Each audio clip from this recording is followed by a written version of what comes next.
Tony Hawk's Pro Skater 3 and 4 just hit Game Pass, so I jumped right in to see how this remake stacks up. I spent a solid amount of time skating through the levels, testing combos, digging into the menus, and I want to give you my honest first impressions. Is this just another cash-in remake, or is it a real love letter to the classics? Let's break down the gameplay, visuals, level design, progression, and see whether it's worth your time on Game Pass. Right from the first run, it feels like classic Tony Hawk. The controls are snappy and precise, manuals, reverts, spine transfers, they all connect smoothly, making it easy to chain those ridiculous combos. It has that arcade energy the series is famous for. You can mess around for hours, refining lines, pushing your scores higher, finding a new transfer you didn't see at first. They didn't try to reinvent the formula here, and that's a strength. It's straightforward, satisfying, and rewards skill without feeling punishing.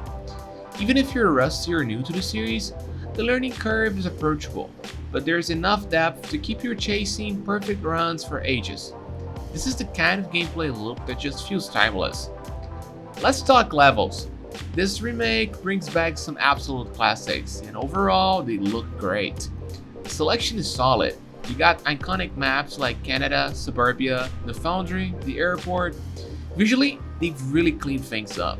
Textures are sharp, lighting feels modern without being overdone, and the color palettes pop in all the right ways.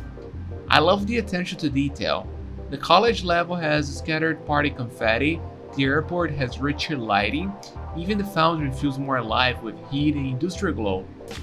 You can tell there was care in modernizing these maps without losing their original layout and flow. That said, it's not perfect. Some levels feel a little nurtured or sterile. Kona and the zoo especially lost a bit of their chaotic, messy vibe. Part of the charm back in the day was the sense of discovering wild lines and hidden spots, and some of that feels a bit too clean now. Still, for the most part, these levels are a joy to revisit. Even if you're new, there's an undeniable creativity to the design. There are playgrounds built for tricks. So here's where things get a little more controversial. The handling of Tony Hawk's Pro Skater 4 content. The original Tony Hawk's Pro Skater 4 was a pretty big departure.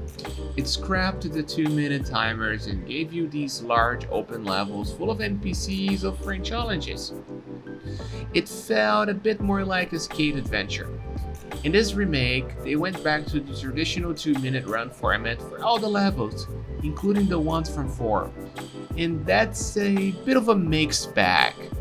On the one hand, it makes the entire package feel consistent. You're always in that frantic combo chasing mode. On the other, it loses a lot of what made Tony Hawk's Pro Skater 4 unique.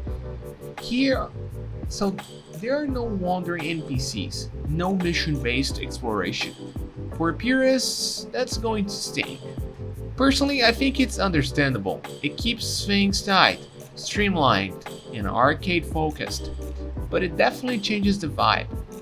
If you wanted a remake of 4 with all the open world flavor, this isn't quite that. Gameplay is really the star here, and it holds up brilliantly. Even with some minor old school jank, like weird landing angles or the occasional busted bail animation, the flow is addictive. Manuals, reverts, spine transfers, and wall plants all feel right. You can carve out these ridiculously long lines if you plan ahead, which is exactly what made Tony Hawk famous. The challenge ramps up nicely, too. Later pro goals add a bit of difficulty and are harken back to those older mission styles. There's just something so satisfying about shaving milliseconds off your line, finding that perfect route, and seeing your score skyrocket. Even after hours, I felt the itch to jump back in and try to do just a little better. The progression system is pretty simple, but it works. You're earning cash to buy boards, clothes, new skaters. It's not super deep. You're not going to find RPG-like stat trees here, but it's enough to keep you invested and give you some goals beyond just high scores. Customization is decent. You can tweak your skater's look, but it's definitely not as robust as something like Underground or older titles. There's some nice surprises though, like secret shops where you can unlock characters such as Ben Margera, or add goofy visual effects to your grinds. It's not revolutionary, but it's fun. It feels like a bonus layer on top of the core skating. Multiplayer is exactly what it needs to be. Quick matchmaking, solid classic modes, and it supports cross-platform play. It's nothing crazy or bloated, but it's reliable. You can jump in, mess around with friends, and show off your lines. There's also a speedrun mode that encourages finding the fastest, most efficient routes through levels, which is a fun added challenge for perfectionists. Overall, it's a nice bonus to round out the package. One last thing we have to talk about, the soundtrack. Tony Hawk games live or die by their music, and this one mostly delivers. There's a healthy chunk of the original tracks here, plenty of punk, hip-hop, and rock that fits the vibe perfectly. But there are also omissions.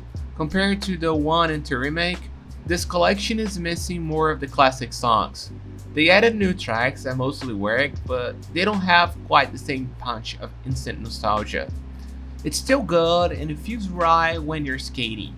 Just don't expect it to be as flawless a musical time capsule as the last remake. So my final verdict, this is a damn solid remake package. It's not quite as perfect a love letter as the Tony Hawk Pro Skater 1 and 2 remake was, but it gets incredibly close. The skating feels amazing, the level design, minus a few duds, is fantastic.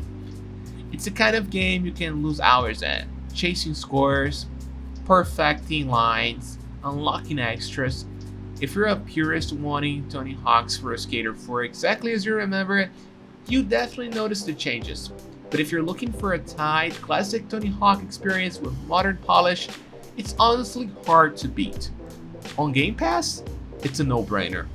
It's fun, it's nostalgic, and it's the kind of game that reminds you why the series mattered so much in the first place. Anyways, those are my first impressions. What do you think? Have you tried it yet? Which level is your favorite? Drop a comment below, I'd love to hear from you. And if you enjoyed this honest review, consider subscribing for more. Catch you in the next one. Cheers!